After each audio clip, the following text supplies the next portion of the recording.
Hey, everybody. Welcome to the Daily Objective. And big news over the weekend. We triggered the right. We triggered some people. One of our shorts, our short form vertical videos that the network sent out, starring yours truly, went a little bit viral compared to our normal videos. Got a nice number of thousands of views all at once and a bunch of angry comments and downvotes. So why are these people? Who are these people? Are they the left? Stifling debate this way and getting so trigger happy? Well, we've got television's Mark Pellegrino here to discuss. Welcome to the show. Thank you. Let's actually watch this so we can fully be, transparent, I guess. Here, can you see this, everybody? All right, I think we're good. Yep. All right, now I can't hear it, so let me hold on. Let me refresh it and start it over. And go.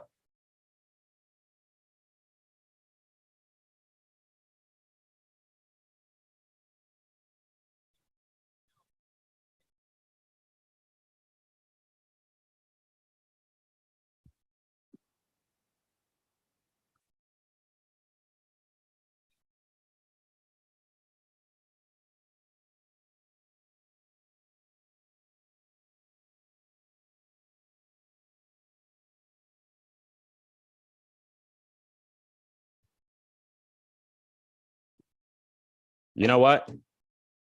Are we actually? We're not actually getting audio, are we?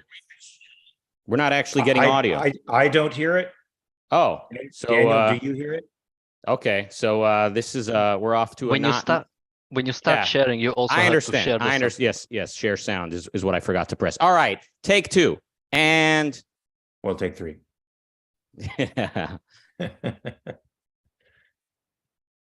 Someone like Ben Shapiro and a lot of ideologues, like a lot of like sort of more philosophical political commentators, like things really matter to them. So I sincerely know that like Ben Shapiro has a problem with anti-Semitism, right? He thinks it's very wrong for a number of reasons. He also strongly believes that the left is the biggest threat to liberty and to the Jews. But what's he going to do now when this conservative movement and what it's become has become the conspiracy camp, the camp where there's a place for blacks blaming the Jews for their problems, stuff like that. Like what's Ben Shapiro going to make of all that? What's he going to do about that? Is he going to keep on employing someone like Candace Owens and vouching for her with his own reputation? Or at a certain point, is he going to walk away from this thing that he built? Someone like Ben Shapiro. All right. Mark, I don't remember if you were actually there when I said it the first time, but what is your reaction hearing it? I was there. I think when you said this was the Ye episode, wasn't it? Kanye West's breakdown, public mental breakdown. One of them. Yeah. Well, my reaction is not that I don't think you're saying anything too controversial. So I'm very interested in hearing what these comments are that were coming at you from the right. So we got 98 comments. All right. Somebody goes, well, since that's not going to happen, I think he'll be fine. What does that mean? That's not going to happen. Oh, like the conservative movement won't be a place where like there's conspiracies and like, blaming of the Jews. I mean, to the extent it is happening, Ben has a crisis on his hand. Like he's got a conflict between one set of values and another. Jason then comments, he will do what he always does, kick ass. All right. I mean, the question is he going to be kicking ass with Candace Owens on his staff while she's continuing to peddle some points of view that Ben considers unsavory? Hey, listen, I just want to say it's clear that the ends justify the means philosophy is animating the right now as much as it animates the left. I mean, when Herschel Walker, when those abortion accusations came out against Herschel Walker and he denied them, and his son came out and just said, look, my dad is a terrible father. He was going out with all these women everywhere. He really hurt us. He really hurt his mother. He's not a very good man. People were jumping on him because it was important to win that seat in Georgia for the Republican Party. So the very thing our founding fathers feared was partisanship, was the idea of these rising parties that would become entities unto themselves and be warring factions that would take precedence over principle is happening right now. And now I think we see people responding in the same way on the right. Yeah, absolutely. I think Ben Shapiro's been selling bits and pieces of his soul to the devil for a while. And look, maybe you need to be involved in politics these days to an extent. But I mean, he must be wrestling with his conscience. The more that the people around him are basically selling down the river a lot of the values that Shapiro has always pushed for. Like, Shapiro was generally a free market guy. He believed in liberty as like a God-given thing. He was like for the founding fathers, seeing them as, godly people who recognize our godly rights. I mean, God is very real to Ben Shapiro. His love of liberty, I think, is largely intertwined with his religious faith. And he's been watching the conservatives, and specifically the ones at the Daily Wire who he works with and employs or partners with, openly saying, economic liberty was, overhyped, they're saying. And you know what? We got to grow out of that. We've got to evolve. We got to, yes, embrace religion, but economic liberty and individual rights, that was always kind of a leftist thing. Now, looking back, they did not age well. The left gave us, or individualism gave us social justice and wokeness. After all, that's the way they see it. So definitely Shapiro's been sort of watching his own movement sort of move away from a lot of the values he believes in.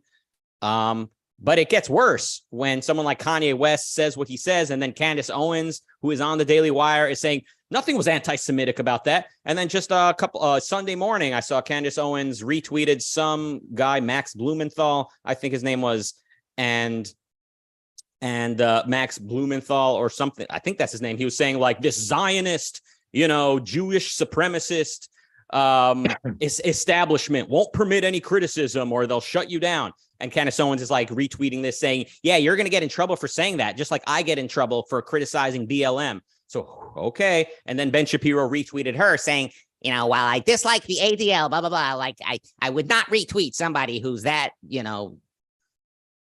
he's in trouble. Look, he's got a crisis on his hand. But I mean, look at the comments here. Someone goes, yeah, this is a fight you can't and won't win, my dude. And like the emoji with the sweat. It's like, so you don't even understand what I'm even saying. You think I'm just like some snowflake trying to shut down conservatism. But like, I'm pointing out that Shapiro has a crisis on his hand. How many of these people are objectivists, I wonder? Because I think there's a little, I think there's a split in objectivism as well. Right? There's people in objectivism that embrace Trump and the new sort of nationalist populist movement on the right. And there's folks like us who completely reject it. And I don't know if it's evenly split. I think objectivists have historically had more of a feel for the conservative perspective when they were conserving a classical liberalism. But over the last several years, I'd say that's gone down the tube. So, how do you explain this split where there's actually MAGA Republicans in the objectivist universe? I tend to remind myself that not everyone sort of in the sphere, around Ayn Rand's work really has studied it deeply or really like understands it. So like you're always going to have people about saying, oh, I'm an objectivist and I say X, Y, and Z, but I wouldn't really rush to call them all objectivists or to say they really they understand the philosophy. So, I mean, if somebody is like enthusiastically going with populism and nationalism, I would really strongly suspect they don't really know what they're talking about vis-a-vis objectivism. Among people that do understand objectivism, there is still disagreement, I guess, as far as like who to support politically, like who to vote for in this coming election, or which candidate is worse, or which political camp is worse. Like some people think the new right is a bigger threat than even the left because they're more likely to succeed. Others say, no, the left is the Cambodian Khmer Rouge, resurrected, and we really need to vote for anyone who's going to put a check on that. So I think there is disagreement among objectivists for sure. But I mean, these comments that were posted on this recent short video, I don't think any of them are coming from sympathy to Ayn Rand or anything like that. They're just random people who came across the video because of Ben Shapiro in the title. And they're just like, somebody commented, debate him and he'll tell you what he's going to do. Lol. And 10 upvotes on that. Yeah, debate Ben Shapiro. Everything to them is, oh, debate him. Oh, you think the left? Everyone's like, someone's commented, how long before he takes this down due to backlash in the comments? I guess, first of all, I don't even have access to take down this video if I wanted to. But also, not only will I not take it down, we will do a follow-up episode with television's Mark Pellegrino. Next guy commented saying, I love Ben Shapiro. Yeah, see, I don't think he's really getting the point here. To them, because people have gotten so tribal too, right? Like anyone who criticizes Ben Shapiro must be coming from the left, right? They must be Democrats. They must be social justice, woke, feminists. It's like, it's inconceivable that someone who's like a real liberty loving individualist would be, plaguing Ben Shapiro and pointing out his inner contradictions that he's contending with. You know what I'm saying? I do know what you're saying. Yeah, we're caught between the two tribes, and it ain't pretty. Yeah. Okay. Next comment by Philip. Imagine going through life this delusional. I feel sorry for this man. Okay. Roger comments, is this guy for real? Spitting out what he heard instead of doing some research to find out how wrong he is. And that got 17 upvotes. What did I hear and that was not accurate about this? There is, in fact, a place on the Daily Wire. There is a place for Candace Owens, who is on an ongoing basis apologizing for Kanye West, that is downplaying the severity of what he's saying, and also perpetuating the same, to an extent, the same trash herself by acting like, oh, look, they're coming after us because you can't criticize the Jews, something like that. Hey, so we have the ends justify the means now rearing its ugly head on the right, but we also have an old right-wing way of doing business, which is the enemy of my enemy is my friend. And so now they're just embracing people who are anti-woke, regardless of how stupid they are when you scratch the surface. Provided they're anti-woke, they're on the right side, and they're going to fight for them till the death. And that's pretty scary too. Yeah, I mean, it's at the end of the day, nothing irrational. Nobody irrational can really be your friend if you're fighting for liberty, for individual rights, for reason. And that's what the main problem was with Trump. It wasn't that his policy per se was the worst ever conceivable. It was that, in my perspective, the way Trump was just clearly following caprice. It's like, that is not a good look for a politician or for a leader, for a commander in chief, and for people to enthusiastically support somebody who's just so arbitrary is a bad sign.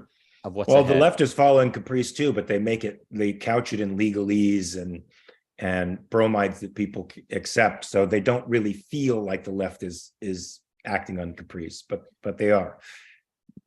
I mean, yeah, we have, I guess we can look at particular institutions or people. I mean, generally the left, as I think we all agree, the left controls academia, but with that comes a certain veneer, comes a certain respect for process, for demonstration. Now, mostly what they're demonstrating is trash. They're telling you how they arrived at horrible conclusions, and it's leading to horrific results in politics and in culture. Granted, but to bypass that process altogether and to just have a complete whimsical leader just making up reality as he goes is scary to me. So it's morally better to have an establishment group of people processing the fantasies as opposed to a whimsical leader just dictating the fantasies first person. You're saying it's morally better. What the left is doing is morally better because they have a sense that proof is a requirement for their ideology. Yeah, there's a house of learning. Look, it's like when you look at the history of philosophy, and very good philosophy came into the West via the church. But if someone had just said, "Oh, these churches are what they're saying is so bad, let's just burn down every house of learning, burn every book, and just, we'll forget Aristotle or anyone else ever existed because all these books are now burned again." It's like, then how are good ideas ever going to be discovered? Like, you need to have scholarship, and you need to have a certain civility and respect for reason.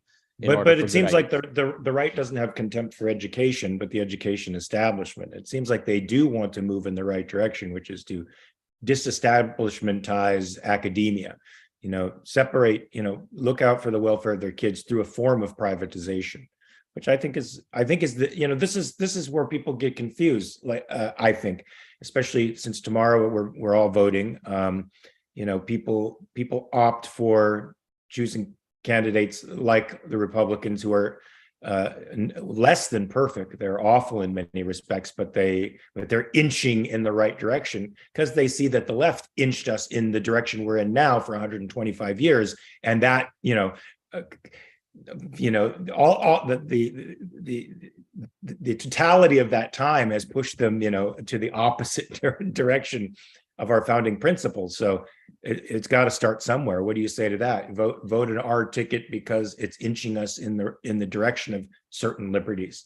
I think the question of how to vote tomorrow is a tougher question, or a more complex one to answer than the first part of what you said, which is that like the right, they don't have contempt for academia. They hate the institutions in place. If that's all that's happening, then I'm happy to see that them challenging the establishment. But what I'm seeing, and I think Trump signifies this, he symbolizes that this is taking place, and other conservatives on the internet, conservative media, what it's become is just this slam dunk, in your face, pwn the left, own the libs, show the snow, melt the snowflakes, destroy them, like just very little respect for civility, and again, following caprice seems to be what's taking place. But don't you think Republicans for a very long time have they've sort of taken a back seat to caprice? I mean, they put sort of the integrity of the argument first, and they weren't winning on that regard because the left had absolutely no sense of truth, no integrity with respect to argument, even back then, at least in the political world. And so, and they've been taking a beating from the left with respect to their moral values forever and ever and ever and ever. The Republicans have been evil, the party of evil, for dozens of years now. After getting beaten over the head like that and told you're evil, it causes a backlash, right? An emotional sense that I'm done. I can't take any more of this bullshit. It's not right. What do you think of that? I mean, it's true that that's how we got here, but also there's a large degree to which Republicans were the evil party when vis-a-vis abortion and other personal liberties. But also, Republicans didn't really stand for very much. They were the party of proving, no, we care about the poor just as much as Democrats. We just want to help them in a different way.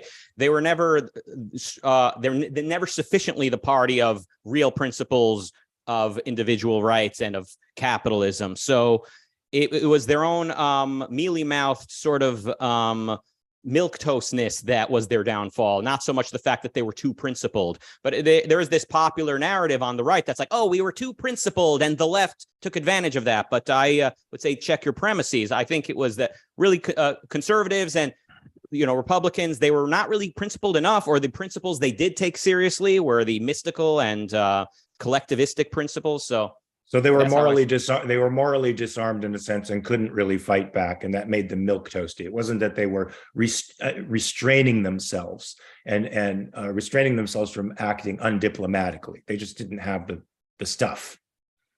Yeah, I mean, philosophically, that's the battle. At the end of the day, it's about altruism versus egoism. It's about capitalism versus anything else, statism, else. or any type of compromise with that devil. So, yeah,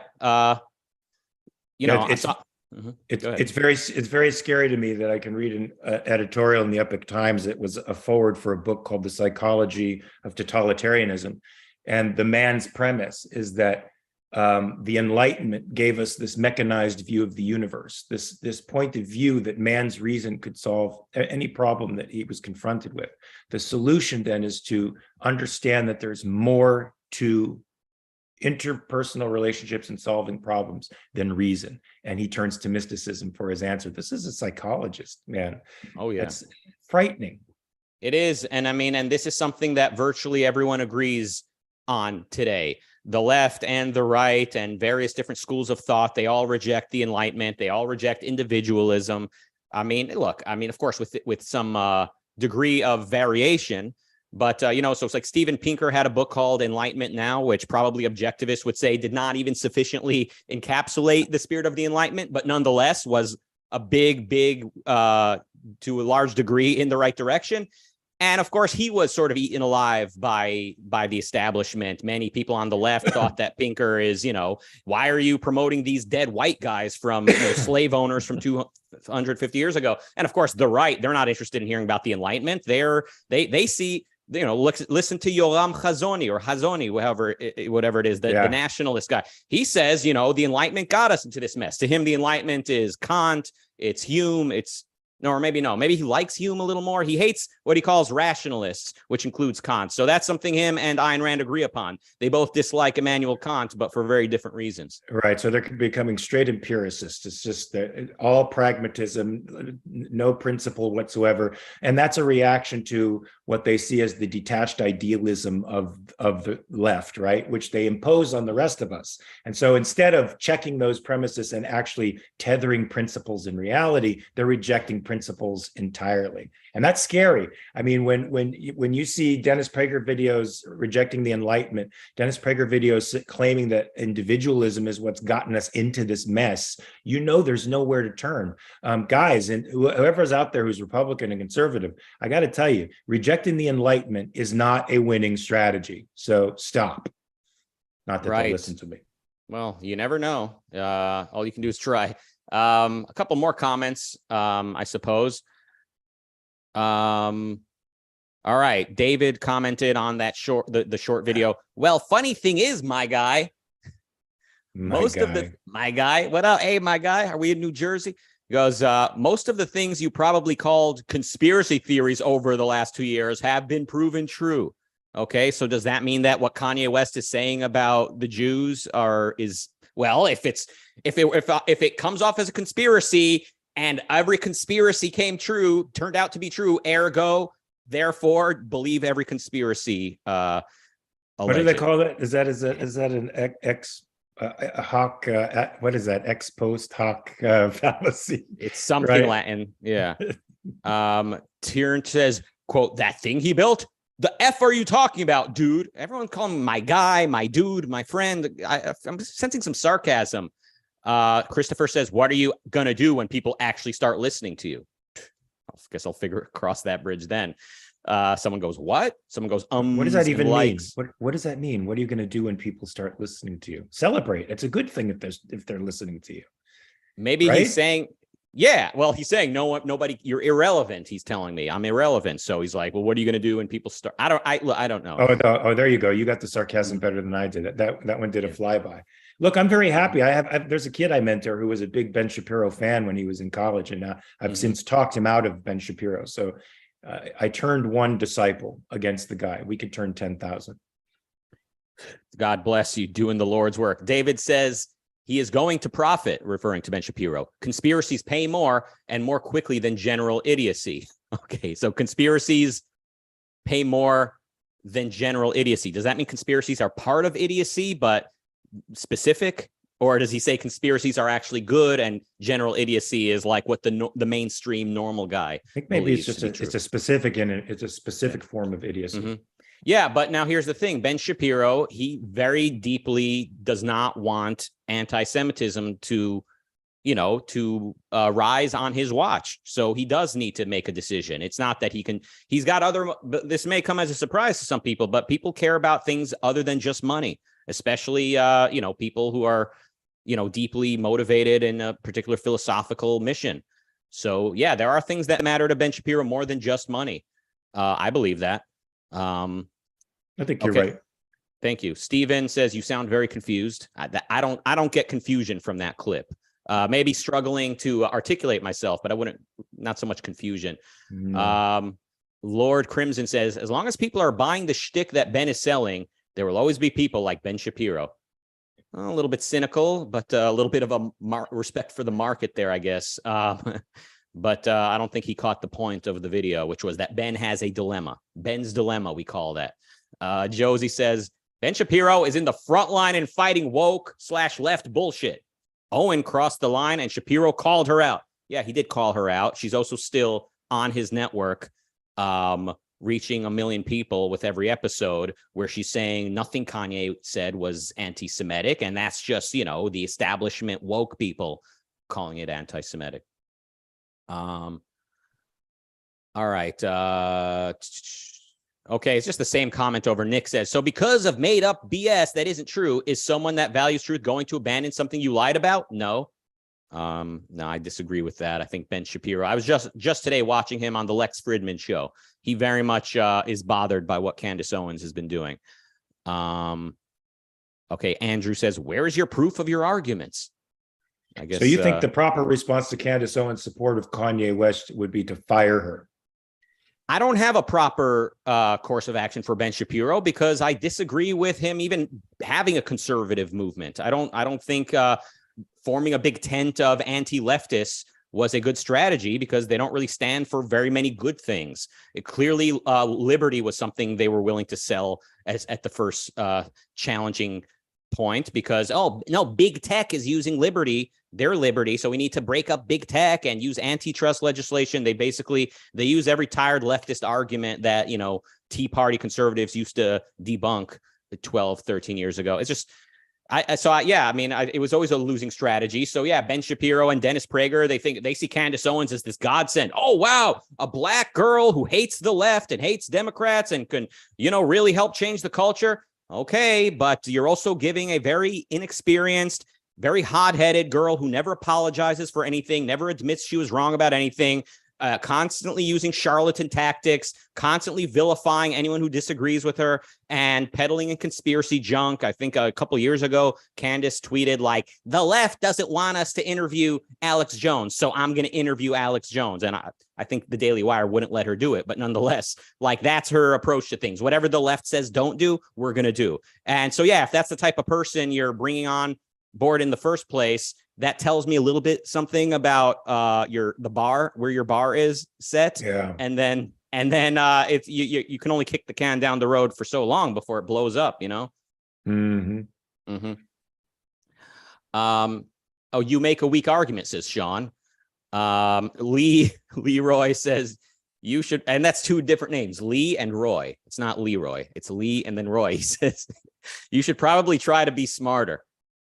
I mean, how do I get there without practicing and trying my hand at stuff? All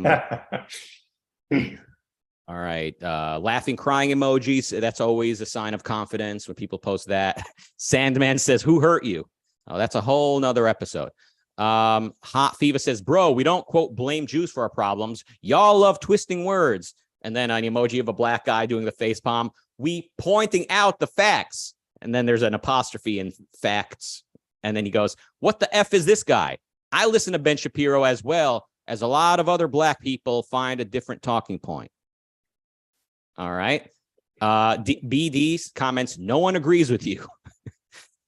Fishing and Floor says, I know how to get views. Put Ben Shapiro in the title. Good effort, man.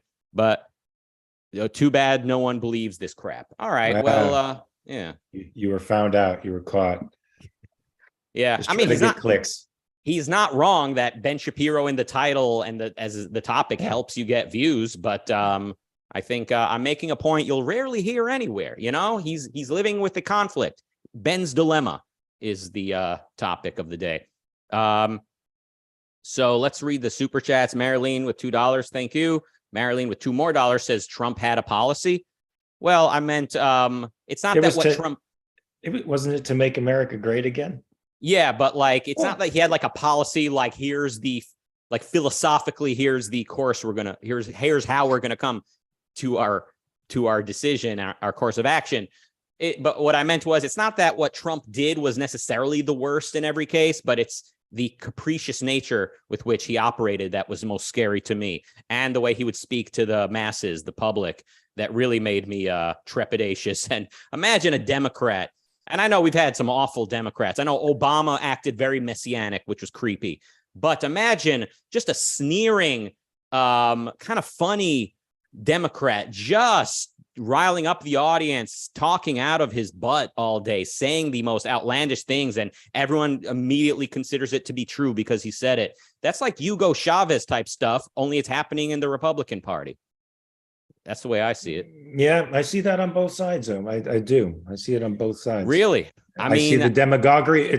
Look, the more we become democratized, the more demagogues are going to start, being the field of choice, because it's about ginning up as many people as you can, capturing them in your constituency and holding them as voters. There's no intellectual arguments anymore. And Trump appeals to the disaffected folks who've been told they're bad for decades and decades and decades. He appeals to their sense of alienation and their in many cases justified anger. And that's what they're voting with. And they don't like what they see in the establishment. They see these philosophical and moral abortions coming out of the academic world, and then being thrust onto their children, and that's making them understandably pissed off, right? Yeah. So he appeals to that non-intellectual primal rage and sense of injustice and impotence, not knowing what to do about it. No, I agree that the everyman has been vilified and been told he's guilty, and that the populist Trumpian right is appealing to those people. But like I said earlier, to an extent, the Republican Party was evil, just like the Democrats have a bunch of evil skeletons in their closet. Look at the way that Trump did what he used to appeal to the Republicans or to the everyman, the forgotten man, right? Fear of the other in the immigrant, right? That's one of the most disgusting things. Immigration and China. Now, there's a lot wrong with China, but the way Trump went about it, I think, is largely misses the point, misses the mark. I think it's an inarticulate Reagan, right? He's creating a boogeyman that we can all fear, that gins up people and unites his base. And like when we were fearing the Soviet Union, China's a paper tiger, the way the Soviets were a paper bear. I mean, I think they can do a little damage because of the way we've entangled ourselves with them, but I think we can disentangle quickly enough. And in that respect, he's right. He's just following that nationalist neocon. I don't know what would you call it? Sort of a Cold War strategy that just doesn't work anymore. I'm not sure. You know what I'm saying? He's applying the same strategy towards China that I think Reagan applied towards Russia, which is magnifying them beyond their threat in order to unite his base and to give the nation a scapegoat. That's an interesting view of Reagan and vis-a-vis Russia. I'm not saying I disagree per se, but I haven't really heard that very much. Well, I mean, Rand was the only one to testify before Congress who said, why do you fear Russia so much? They'll be lucky if one single missile gets off the silo. They're defined by incompetence, not power. Now, it may be that they can do war well. That's one thing that they can do well, but I seriously doubt it. The stats sort of bore her out. They had, I think, 19% of our GDP when they're at their economic height. They've always been weak. We see them now. They melt in Afghanistan. They melt in the Ukraine. They're nothing.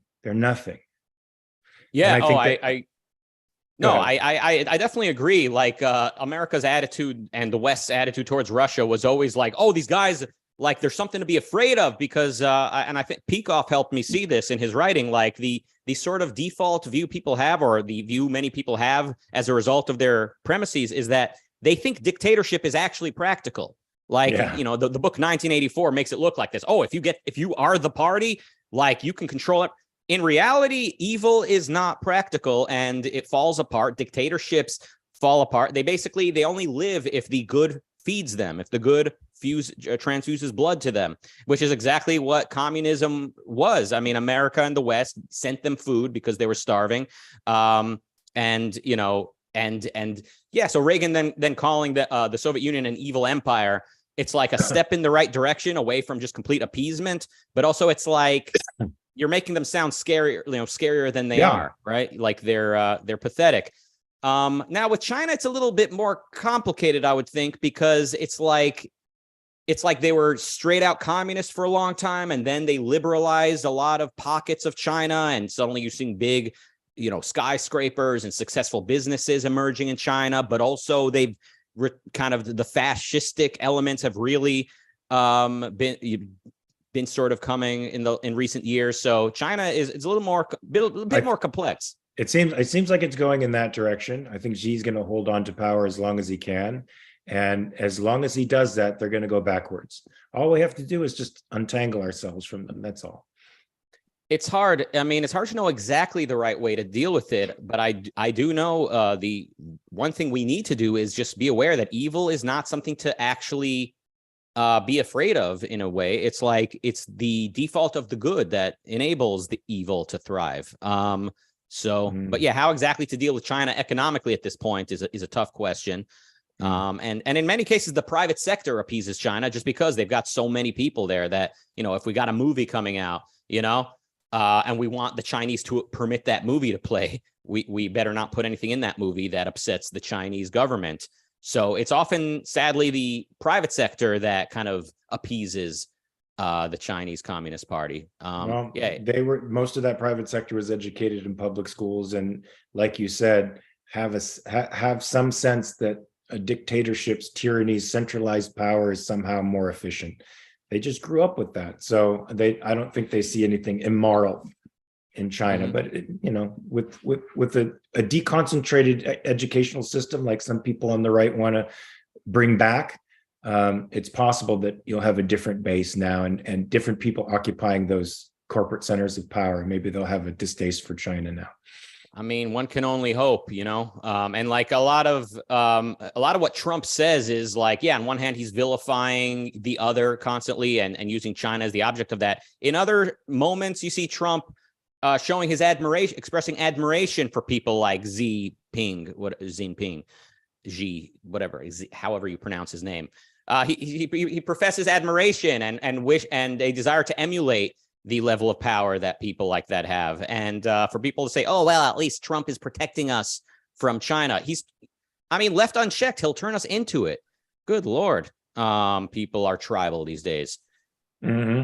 Ashley with 199 says, people's head explode if you're not left/right. Yeah, and those are two tribes, the left and the right. I don't think they're really divided philosophically very much at this point. There are definitely like some philosophical trends more common on the left versus the right, but generally speaking, they're just two packages of pet issues. The right.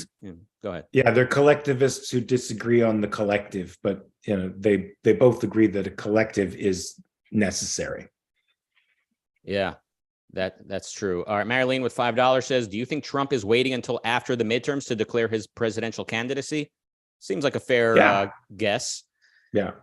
So, okay, well, let's talk about this because tomorrow is election day, and you brought this up, like how to vote. I guess so. This is not directly related to Ben Shapiro and Candace Owens and the Jews and Kanye West. So this is more just like generally, and this is not even about which party is more evil. It's just kind of like how to vote specifically in this election and why. Do you have an opinion?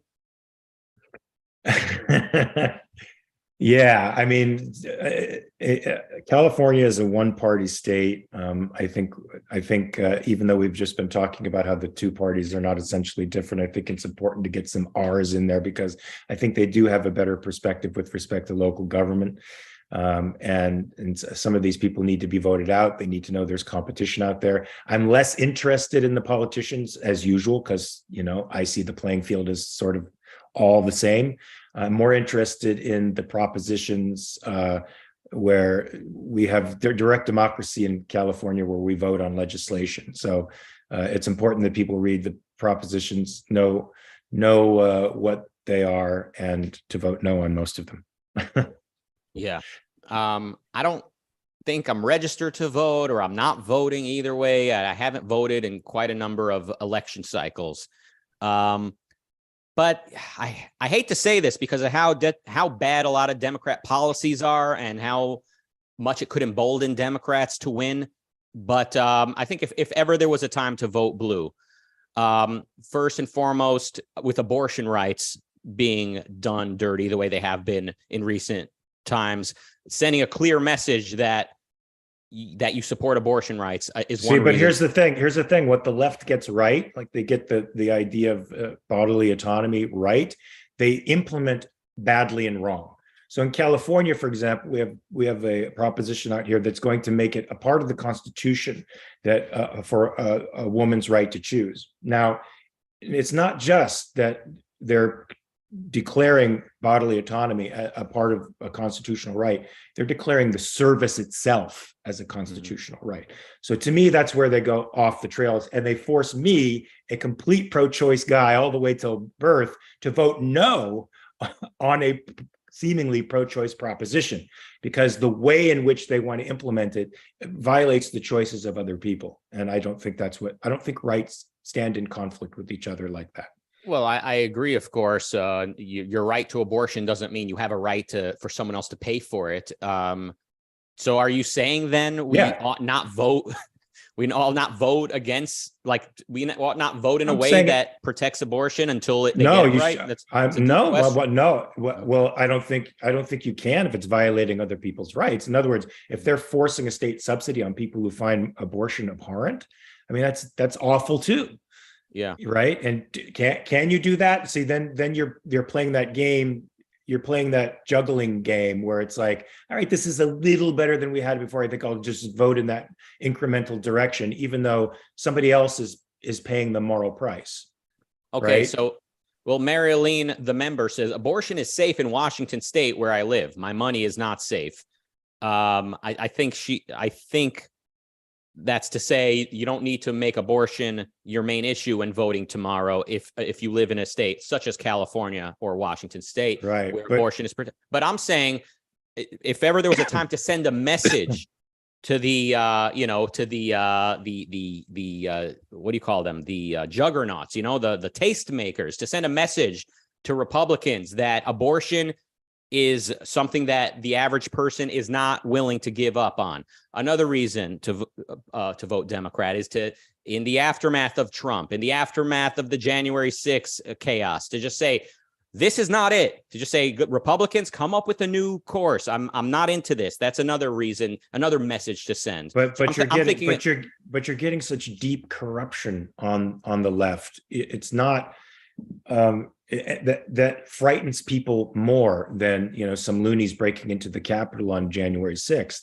To them, it implies a much deeper chaos. I mean, the left right now is at war with identity itself. It's literally at war with the very pillars of society. Well, we could say both are, since one side rejects the Enlightenment and individualism, the other side's rejecting reason too, but explicitly and politicizing that too. I mean, there's you can't. Well, but here's the thing. They have institutional capture. You vote for them. It's to me, it's just terrible.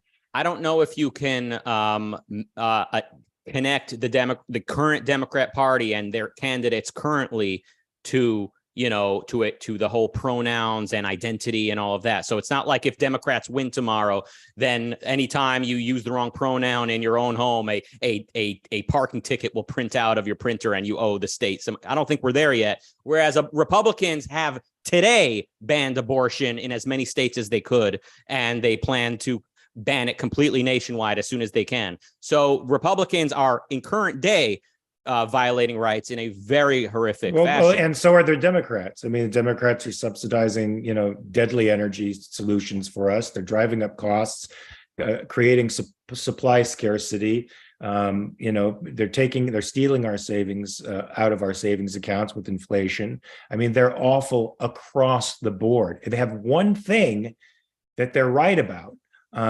But I'm sorry, inflation, energy prices, people's daily livelihoods, where they feel the pinch of these policies every day, and where they see their children coming home, devastated and confused and destroyed by the things that the intellectual class is putting on them. That takes precedence to them over this, even though you and I could say it's a really fundamental thing. I mean, it's kept me from moving to Texas, to be honest with you. Because of what Texas decided to do. And but for most people, it's their immediate concerns, the disappearance of their savings in their 401ks, the fact that they're going to be paying a mortgage in energy soon, and that the left seems completely tone deaf to their concerns because they're more interested in pushing their rationalized agenda. I mean, that's concerning. It's concerning. I could see people putting that on the back burner, the abortion issue on the back burner, and saying, look, we have these immediate concerns of survival first, then let's talk about, abortion. I mean, look, I would never want to downplay the realities of economic regulation and financial, tamperings that lower our standard of living. I'm living in this same civilization as everyone else. We all suffer these consequences, and we all know how catastrophic things can be.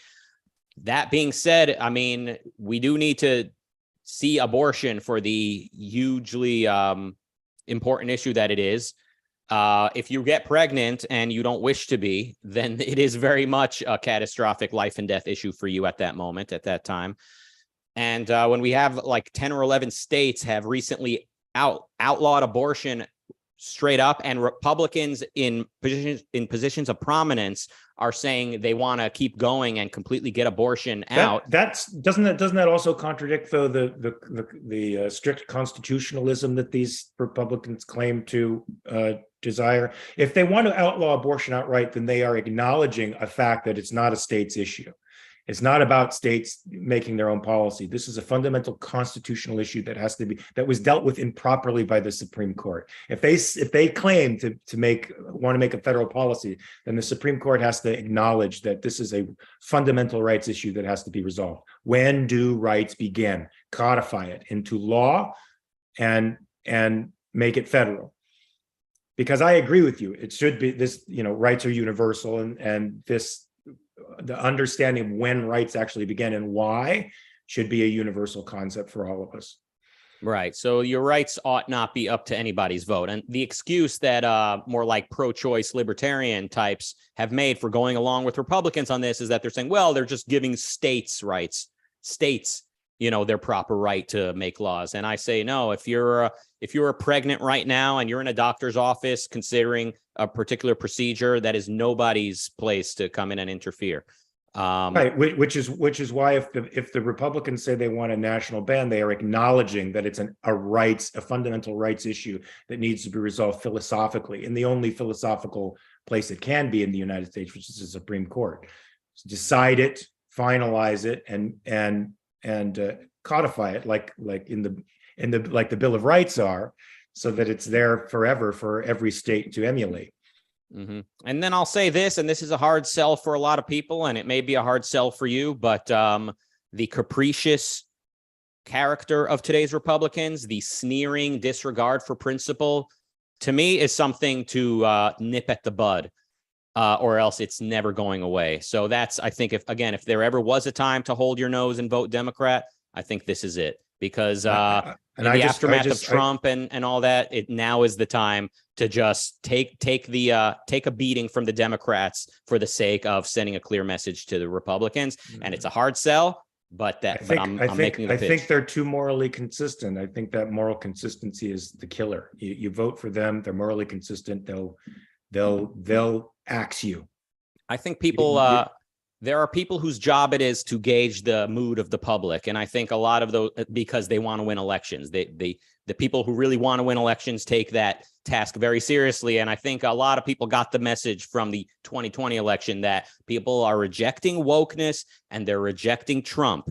And people like you and me, who are maybe more immersed in politics, we tend to lose sight of that. And we think, no, everyone's is super tribal. I think the average person, like I said, they're not on board with wokeness. They're not into what Trump has turned the Republican Party into. And if there ever was a time to make that message very clear, it would be by getting some middle of the road Democrats in, as opposed to Republicans. And today there's no such thing as a Republican who Trump does not at least like a little bit, because they're laughed out of the party. Well, I see some of the smarter Democrats shifting to the center like that. In Ohio, that's happening. But who's to know that this isn't just, political propaganda? It's electioneering. Once they get into office, they seem to vote very differently than what their policies were. And one thing that it impressed me about Trump early on was when he got congressional leaders together and actually tried to implement the things he promised he was going to do from the very beginning, right off the get-go. And I remember seeing this on the news and being utterly shocked that he took his promises seriously, because it had been the first time in a long time that I'd seen a politician actually attempt to get his party together and do what they promised. And it was the Republicans that balked over the ACA, the Affordable Care Act. He wanted to start the process of delegislating that, defunding it, getting it out of there, and the Republicans blew it. When they had the House and the Senate, they had all the power that they could muster to get that thing out of there, and they didn't. Yeah, but another aspect to this is that Trump's Republican Party no longer wishes to privatize the medical industry or any other industry. They want more socialism than ever. They want more nationalism than ever. And that's another reason to reject the Trump MAGA Republican Party. And that's the reason I'm saying this may be a good time to vote against Republicans, even if that means we're going to have to deal with some, you said, who's to say these Democrats won't become horrific? Look, either way, we're damned. But if ever there was a time to say no to Republicans, I think this could be it. Well, I mean, in the national elections, I always say no to the Republicans and I say no to the Democrats, both. Do you not vote in national elections? Or no, I do. I just vote for third parties. Oh, unfortunately, that means libertarian. Yeah. So or write-in. So I think for all the reasons that I'm rejecting Trump's MAGA Republican Party, for all those same reasons, the reasons of caprice and incoherence and the bringing about of authoritarianism, that is a reason to also not vote libertarian. Yes, I know. I know, but I figured the libertarian will harm me less because she'll be hobbled by a Congress that's horrified by the fact that that person is a libertarian. So I figure there'll be such a stalemate in Washington that nobody will really bother me for at least a year and a half before they figure out how to get around it. So I don't know. What a wonderful, I vote anti-establishment every national election, but I'm not sure what I'm going to do this election with respect to the candidates because I don't like anybody. Same. Marilyn with $2 says both houses Republican is possible. Very scary. Yep. It always is. I mean, the good news is you have a Democrat in the White House. Traditionally, when the Congress is Republican, they balance each other out, and to the benefit of the executive. So the president usually comes out smelling like roses when the oppositional Congress keeps him from doing all the bad things he wants to do. And Marilyn with $2 says, pray for gridlock. I think that's kind of the message you're sending as well. Pray for gridlock. It's Good. sad. It's sad that that's what we need to hope for, that the best case scenario is just the House and the executive just kind of checking each other and not getting anything done. It's sad that that's where we're at, but that's where we're at. We are. All right, coming up at 7 p.m. UK time, it's the premiere on The Briefly Objective. That's the sister channel, right? With James Valiant. Does freedom of press have limitations? Link in the chat. And then at 9 p.m. UK time, it's HBTV with Harry Binswanger and special host Adam Mossoff. They're going to be talking about studying philosophy in school and out. All right. Very good stuff. Thank you all for the super chats, and please leave a like. Leave us a super thanks on the video on YouTube to support the channel, and hit the join button to become a member. Thanks, Mark. This was a wonderful conversation. Whichever one of us is right about how to vote, I think we agree that Ben Shapiro is wrong. Yes, we do. All right. Thank you, everybody, and goodbye. Bye.